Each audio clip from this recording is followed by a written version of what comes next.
ፊልሙ ሲጀምር በናይትስ እና በሆርሜትስ የአሜሪካ እግር ኳስ ቡድኖች የሚደረግ ትንቅንቅን ያስመለክተናል።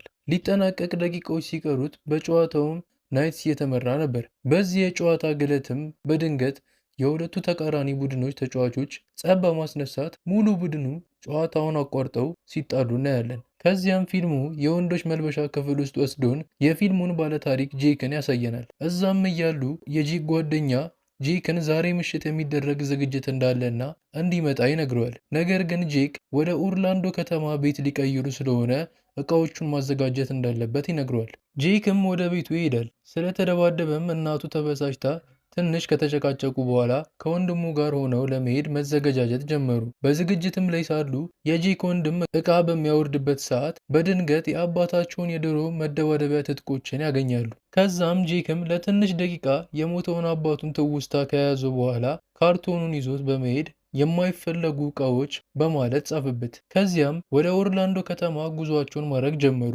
እዛም ሄደው ዕቃቸውን ካወረዱ በኋላ በነጋታው ጄክ ወደ አዲሱ ትምህርት ቤት በሰርቪሱ ይሄዳል። ከሰርቪሱም እንደወረደ የአዲሱን ትምህርት ቤት ግርግር እየገረመው ያይ ነበር። ከዛም ትንሽዬ እረፍት አድርጎ ፖም እየበላ ሳለ በድንገት የሰው ድምፅ ሰማ። ድምፁንም ተከትሎ ሲሄድ አንድ ልጅ እየተደበደበ ያየዋል። እሱንም ለማስለቀቅ በመሃላቸው ገብቶ ልጁን በቡጢ ሰንዝሮ አስጣለው። ልጁም እሱን እንደማመስገን በተቃራኒው እሱን በቡጢ መቶት አትርዳኝ አልፈልግም ይለዋል። እሱም እየገረመው ሄደ። ከዛም ጄክ ወደ ክፍሉም ገብቶ መማር ጀመረ። የሂስትሪ ትምህርትም እየተማሩ ሳለ አስተማሪው ጥያቄ ጠይቆ ሁሉም ዝም አሉ። ከዛም ራሱ አንዲትን ልጅ ይጠይቃል። በጥያቄም እያፋጠጣት ሳለም ጄክ እሷ የተጠየቀችውን ጥያቄ መልሷል። አስተማሪውም እሱን እያደነቀ ክላሱ ያልቃል። እየወጡም ሳለ ልጅቷ ጄክን አስቆመው ታመሰግነዋለች። ባጃ እንደምትባልም ትነግረዋለች። ከተተዋወቁም በኋላ ትንሽ አውርተው ይለያያሉ። ከዚያም በቀጣይ ቀንም ጄክ ትምህርት ቤት ውስጥ ምግብ ሲበላ እንመለከታለን። ከዚህ ቀደምም ሲደበድቡት ለማትረፍ የሞከረውን ልጅ ያገኘዋል። ስሙም ማክስ ይባላል። ከዚህ በፊት የአሜሪካ እግር ኳስ ሲጫወት በተነሳው ጸብ ምክንያት በቪዲዮ እንዳየውና እንደሚያውቀው ነገረው። ከዚያም ወደ አንድ የቦክስ ስልጠና ወዳለበት ቦታ ሄዶ እንዲሰለጥን ይነግረዋል። እሱ ግን ይህ ነገር ለእሱ እንደማይሆንና እንደማይሄድ ነግሮት ተነስቶ ይሄዳል። ነገር ግን ቪዲዮን እሱ ብቻ አልነበረም ያየው፣ ሙሉ የትምህርት ቤቱ ልጆችም ጭምር አይተውት ነበር። እንደ እውነታውም ከሆነ ገና ከመግባቱ ታዋቂ ሆነ። ደግሞም ልብ ብላችሁ ካያችሁት ክርስቲያኖ ሮናልዶን ይመስላል። በዚህም ብቻ አላበቃም፣ ሙቅን ነው። በድጋሚ ከባጃ ጋር ተገናኝቶ ወደ አንድ ዝግጅት ተጋብዟለች። ከዛም አድራሻውን ሰጥተው ይለያያሉ።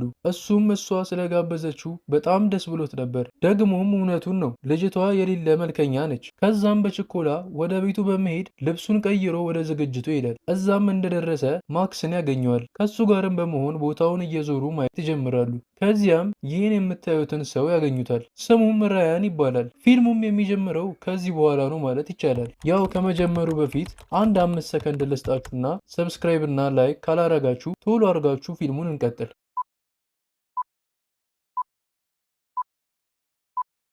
ከዚያም ራያን ለጄክ ቦታውን በደንብ ማሳየት ጀመረ። ያዘጋጀውም ዝግጅትም አንድ ለየት የሚያደርገው ነገር እንዳለ እየነገረው ምን እንደሆነ ሊያሳየው ይወስደዋል። እሱም የድብድብ ዝግጅቶችን እንደሚያዘጋጅ ይነግረዋል።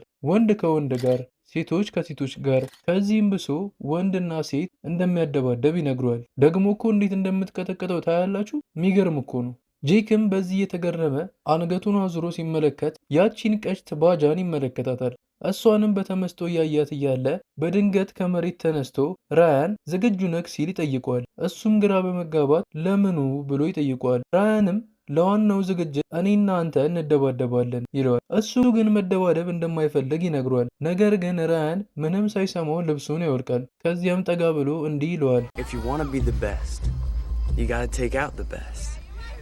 ነገር ግን ጄክ እንደዚህ መሆን እንደማይፈልግ ይነግረዋል። ራያንም በምላሹ ቪዲዮ ላይ ሲደባደብ ስላየው ጸባይኛ ለመሆን አታስመሰል ይለዋል። ጄክም በድጋሚ እሱንም ሆነ ማንንም ሰው መደባደብ እንደማይፈልግ ይነግረዋል። ራያንም ለጄክ ለምን እዚህ እንደመጣ ሲጠይቀው እሱም በዝምታ ባጃን ሲመለከታት ያየዋል። ራያንም ይህን ሲያይ ሄዶ ባጃን ከንፈሯን ይሰማታል። ጄክም በመናደድ መልካም ምሽት ለሁለታችሁም በማለት ጥሏቸው ሊሄድ ሲል ራያን ጄክን እንዲያስቆሙት አርጎ በሞተው አባቱ ላይ በመቀለድ በማይመጣው መጣበት። ጄክም ራሱን መቆጣጠር እስኪያቅተው ድረስ ተናዶ ሳይወድ በግዱ የራያን ወጥመድ ውስጥ ገባ። ከዛም ድብድቡ ተጀመረ። ጄክም የተወሰነ ቡጢ ያሳረፈበት ራያን ላይ። ነገር ግን ራያን የዋዛ አልነበረም፣ እንዲያውም እየቀለደ ነበር ሲደባደብ የነበረው። በዛም ሁሉ ሰው ፊት ቀጥቅጦ ዘረረው። ነገር ግን ጄክ ተነስቶ ሊፋለም ሲል ድጋሚ መጥቶ ጣለው። እሱም ተስፋ አልቆረጠም፣ ድጋሚ ተነሳ። ትንሽም ታግለው እና በድጋሚ ዘረረው። ከዛም ማክስም እንዳይነሳ እዛው እንዲቀር ነገረው። እሱ ግን አልሰማም በማለት ተነሳ። በእርግጥ ባይነሳው ይሻል ነበር። ከዛም ራያን እንዳይነሳ አድርጎ አሳምሮ መታው። እሱም ራሱን ሳተ። ከዛም ማክስ እሱን በማንሳት ወደ ቤቱ አደረሰው። ጠዋት ላይም ወንድሙ ለሱ ቁርስ እንደደረሰ ሊነግረው ሲመጣ ፊቱን ሲያየው በመደንገጥ ሳለ ጄክ ግን በመቀለድ ከሱ ጋር ሲደባደብ የነበረው ሰው ፊቱ ከዚህ እንደሚብስ ይነግረዋል። ከዛም እንደተጎዳ ያየው ወንድሙ ራሱ ቁርስ አብስሎ ያመጣለታል። እሱ ግን ተኝቶ ነበር። ትንሽ ቆይቶም ማክስ ይመጣል። እሱም አንድ ሲዲ ያመጣለታል። በውስጡም የማክስ የድብድብ አሰልጣኝ የሚያስተምራቸው ነገሮችን የያዘ ነበር። ነገር ግን ጄክ እንደማይፈልግ ይነግረዋል። ጄክም መልሶ ሊሰጠው እጁን ዘረጋ። ማክስም በመናደር ጥሎት ሄደ። ትንሽም ቆይቶ ምን እንደነካው ባይታወቅም ተወስውሶ ጭራሽ ወደ ማሰልጠኛው ቦታ በነጋታው ሄደ። እዛም እንደሄደ ከአሰልጣኙ ጋር በመነጋገር መቼ እንደሚጀምር ጠየቀው። እሱም ነገ ጠዋት የጀማሪዎች ክፍለ ጊዜ ስለሆነ ከማክስ ጋር ነገ መምጣት እንደሚችል ይነግረዋል። ነገር ግን ጄክ አሁን ከማያቸው ሰዎች ጋር መጀመር እንደሚፈልግ ይነግረዋል። አሰልጣኙም ይህ ልምድ ላላቸው ሰዎች እንደሆነ ይነግረዋል። ከዛም ጄክም ቶሎ መማር የሚችል ሰው እንደሆነና ከዚህ በፊት ትንሽ ልምድ እንዳለው ይነግረዋል። አሰልጣኙም በመስማማት ወደ ልምምድ ያስገባዋል። እሱም የመጀመሪያ ቀኑ ስለነበር ትንሽ ቢደናገርም ነገር ግን ልምምዱን ከመጨረስ ወደኋላ አላደረገም። ከዚያም ከጨረሰ በኋላ ለአቅም ፍተሻ አንድ ለአንድ አስገባው። ጄክም ሰውየውን ሲያየው ንቆት ነበር። በተከታታይ 3ቴም ሰውየው ጄክን ዘረረው፣ ሊያውም በቦታው ደካማ የሚባለው ሰውዬ ማለት ነው። ይህም ጄክ ሰውን እንዳይንቅ ትምህርት አስተማረው። ከዛም ልምምዱን ጨርሶ ሊወጣ ሲል አሰልጣኙ ጄክን አስቆሞ እዚህ ቤት አንድ ሕግ እንዳለ ነገረው።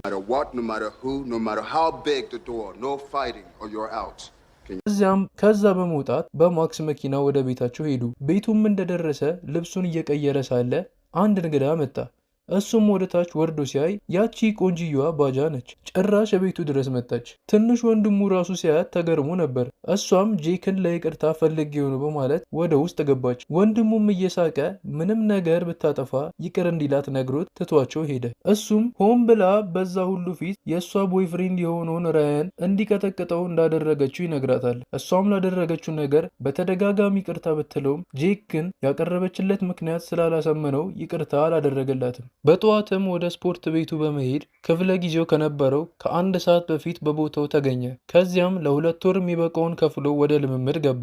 በኋላም ፊልሙ የጄክን ከጊዜ ወደ ጊዜ ለውጥን ያስቃኘናል። ጄክም እንደ መጀመሪያ ሲገባ እንደነበረው አልነበረም። አሁን ብርቱና አልበገር ባይ ጠንካራ ሰው እንደሆነ እያሳየን ነው። ጄክም እንደተለመደው ወደ ቤቱ ገባም። እናቱም ከባንክ አካውንቱ ላይ $200 እንደጎደለ እና ምን እንዳደረገው ጠየቀችው። እሱም አልመለሰላትም። እሷም ቦርሳ ውስጥ ምን እንደያዘ ለማየት ተቀበለችው። በውስጡም የቦክስ ትጥቆች የያዘ ነበረ። በድጋሚም ድብድብ እንደጀመረ ስታውቅ በጩኸት ተቆጣችው። ከዛ ፊልሙ ጄክ ክላስ እየተማረ ያሳየናል። አስተማሪውም የግሩፕ አሳይመንት ሰጥቷቸው ጄክ እና ባጃ አንድ ግሩፕ ይደርሳቸዋል። እነሱ ግን ስለ ትምህርት መወያየት ትተው ወደ ጭቅጭቅ በመቀየር ሁለቱም ተነስተው ከክፍሉ ይወጣሉ። ባጃም ወደ ቦይፍሬንዷ በመሄድ ጄክ ላይ ላደረገው ነገር ጥሩ እንዳልነበር ነገረችው። እሱ ግን ጭራሽ አኩሪ ነገር እንደሆነ ነገራት። እሷም እሱን የሚያስደስተው ብቸኛው ነገር የሰዎች ጉዳት ብቻ እንደሆነ አሳውቀው መለያየት እንደምትፈልግ ነገረችው። እሱም ግርግር በመፍጠር ለማስቀረት ሞክሮ የጄክን ትኩረት መሳብ ችሎ ነበር። ከዛም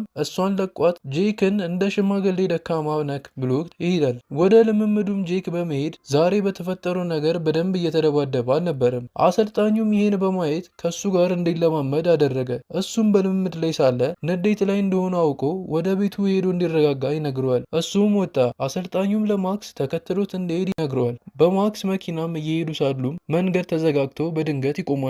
ከዛም ትንሽ እንደቆዩም ከኋላቸው አንድ የሐመር መኪና በመምጣት ያለማቋረጥ ክላክስ ያደርግባቸዋል። በንዴት ሊፈነዳ ትንሽ የቀረውም ጄክ ከመኪናው በመውረድ ወደ እነሱ ይሄዳል። እሱም ከመኪናው ውስጥ ከወረዱት ሰዎች ጋር መደባደብ ጀመረ። በዚህ ሰዓትም ማክስ እንደተለመደው እንደማገዝ በካሜራ ይቀርጻል። ጄክም እነሱን ባለ በሌለ ጉልበቱ ቀጥቅጦ ዘረራቸው። ከዚያም ተነስተው ይሄዳሉ። ማክስም ቪዲዮን ለቆት ስለነበር ቪዲዮ ብዙ ሰዎች እጅ ላይ ደርሶ ነበረ። ትምህርት ቤት ውስጥ ታዋቂ ሆነ። ይህም መረጃ ራያን እጅ ላይም ደርሶ ነበረ። እሱም ጄክን መታጠቢያ ውስጥ ብቻውን አግኝቶ ከዚህ በፊት ቢት ዳውን የሚባል ውድድርን 2 እንዳሸነፈ እየነገረውና 3 ሰዎችን መደብደብ ምንም እንዳልሆነ እየነገረ ያስፈራረዋል። ምንምም እንዳልተገረመ ነግሮ ትቶት ይሄዳል። እሱም እልህ ይዞት እያነከሰ ወደ ቤቱ ሲሄድ ማክስን መንገድ ላይ ያገኘዋል። እሱንም ቢት ዳውን ምን እንደሆነ ይጠይቋል። ማክስም የቦክስ ውድድር እንደሆነና በቀጣዮቹ ወራት ሊሆን እንደሚችል ለጄክ ይነግሯል። ከዛም ጄክ ወደ ስፖርት ቦታው ይሄዳል።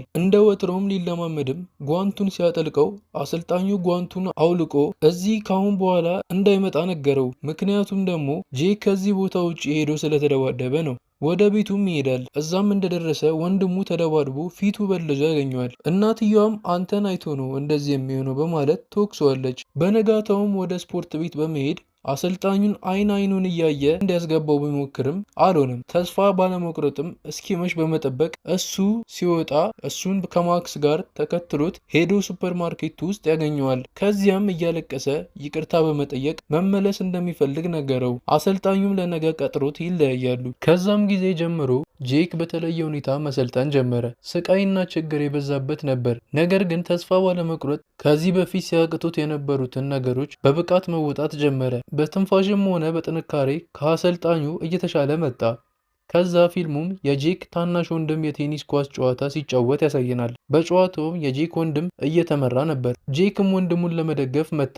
እየተመራ እንደሆነ ሲያቅም በመጮህ ያበረታቷል። እሱም አላሳፈረውም። ጨዋታውን ማሸነፍ ችሎ ነበር። ከዛም ጄክ እና ባጃ ሲገናኙ እናያለን። እሱም እሷ ምንም ጥፋት እንደሌለባት እየነገራት ይቅርታ ስትጠይቀው ይቅርታ ባለማድረጉ እንደተቆጨ እየነገራት ሳለ ከንፈሩን ሳመችው። በመቀጠልም ለማክስ አንድ መልእክት ይገባለታል። መልእክቱም የቢት ዳውን ዝግጅት ዛሬ ማታ ላይ እንደሚሆን ነው። እሱም ደስ ብሎት ለጄክ ይነግረዋል። ጄክ ግን እንደማይሄድ ይነግረዋል። ምክንያቱም ደግሞ የራያን ፍላጎት እንደዛ ስለሆነ ነው። ከዚያም ከባጃ ጋርም ወደ ጄክ ቤት ይሄዳሉ። ከእሷ ጋርም ሌላ ታሪክ ውስጥ ሊገቡ ሲሉ ወንድሙ መጥቶ ያስቆማቸዋል። ከዛም ፊልሙ ራያን ጋር ይወስደናል። እንደ ሁልጊዜውም ዝግጅት አዘጋጅቶ ጓደኞቹን ጋብዟል። አንዷ ልጅም በድንገት ስለ ጄክ በማንሳት ጄክ በአሁኑ ውድድር ውስጥ ቢገባ ኖሮ እንደሚያሸንፈው ትነግረዋለች።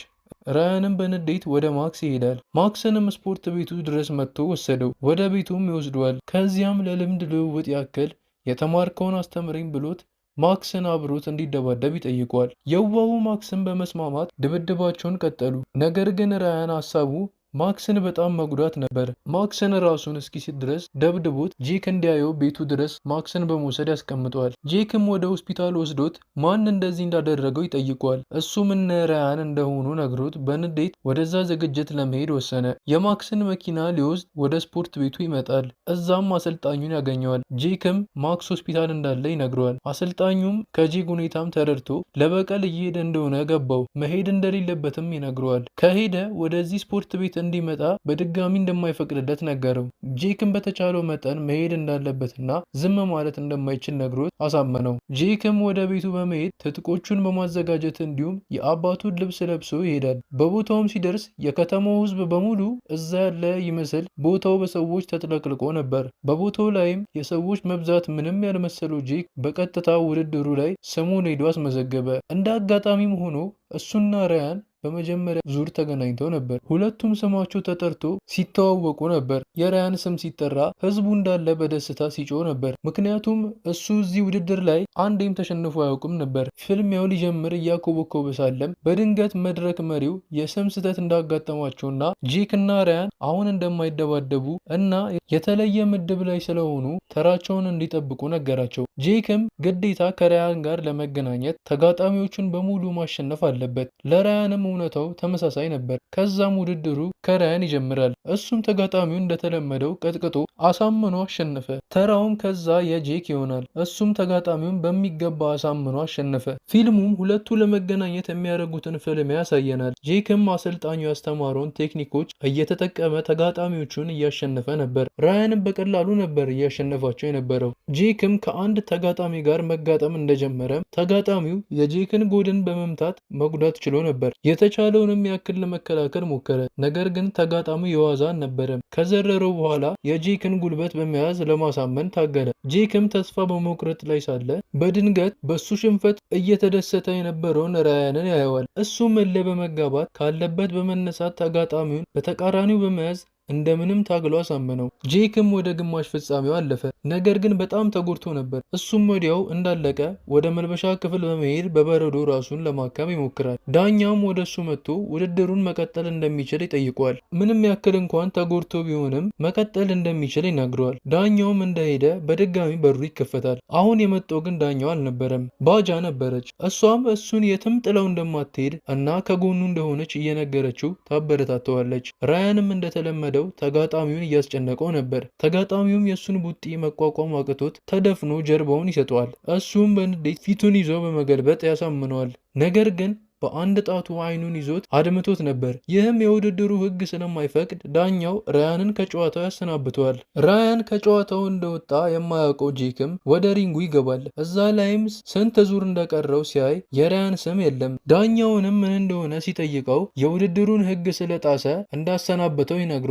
ይህንንም የሰማው ጄክ ገና ጨዋታው እንደተጀመረ መሬቱን 2 ጊዜ በመንካት አምኖ ከውድድሩ ከባጃ ጋር አንድ ላይ በመሆን ወጡ። በተግባሩም የተናደደው ራያን ተከትሎት መጥቶ ለምን እንደወጣ ይጠይቀዋል። እሱም እሱን እንጂ ማግኘት የፈለገው ለውድድሩ ምንም እንደማይጨነቅ ይነግረዋል። ከፈለገም አሁን ማንም በሌለበት መደባደብ እንደሚችሉ ነግሮት ሲሄድ ራያን በንዴት አንገቱን በመያዝ ድብድቡን ያስጀምረዋል። ማንም በሌለበት የተጀመረው ድብድብም ደቂቃ ባልሞላው ሰዓት ውስጥም የሚያዩትን ድብድብ ትተው ህዝቡ እነ ጄክ ጋር ይሄዳሉ። ሲመጡም በተወሰነ መልኩ ጄክ ጨዋታውን ተቆጣጥሮት ነበር። ነገር ግን ቅድም ጄክ ጎድኑን ሲመታ ያየው ራያን በድጋሚ እዛው ቦታ ላይ ይመተዋል። ጄክም በጣም ተጎድቶ ስለነበር ቡጢዎቹን መቋቋም አቃተው። በእርግጥ ራያን የቦክስ ጨዋታ የሚጫወት ሳይሆን ትክክለኛ የግድያ ሙከራ ነበር የሚመስለው። በተደጋጋሚው እዛው ቦታ ላይ ይመተዋል። ባጃም ለራያን እንዲያቆም ብትለምነውም እሱ ግን አይሰማትም። ራያንም ጄክን አንገቱን በማነቅ እስኪያምን ድረስ ይዞት ይቆማል። ራሱንም እየሳተ በድንገትም ህልም ያያል። ነገሮችን አስታውሶ እልህ በመጋባት አንቆት የነበረውን ራያንን በመገልበጥ ልክ ከዚህ ቀደም አሰልጣኙ እንዳሳየው በቡጢ በመምታት በሚገርም አጨራረስ ከሞት ተነስቶ ራያንን አሸንፈው። ቦታውም በጩኸት ታወከ። በቪዲዮውም ሲመለከት የነበረው ማክስም ሆስፒታል ውስጥ ለጓደኛው ደስታውን ይገልጻል። እያንዳንዷን ደቂቃ አብራው ስትጨነቅ የነበረችውን ባጃ በደስታ ጄክን አቀፈችው። ከዛም ጊዜ በኋላ ህይወታቸው ተስተካከለ። ማክስም አገግሞ ተመለሰ። ጄክና ራያንም ከዛ በኋላ ተከባብረው ሲቀጥሉ እያየን ፊልሙ ይጠናቀቃል።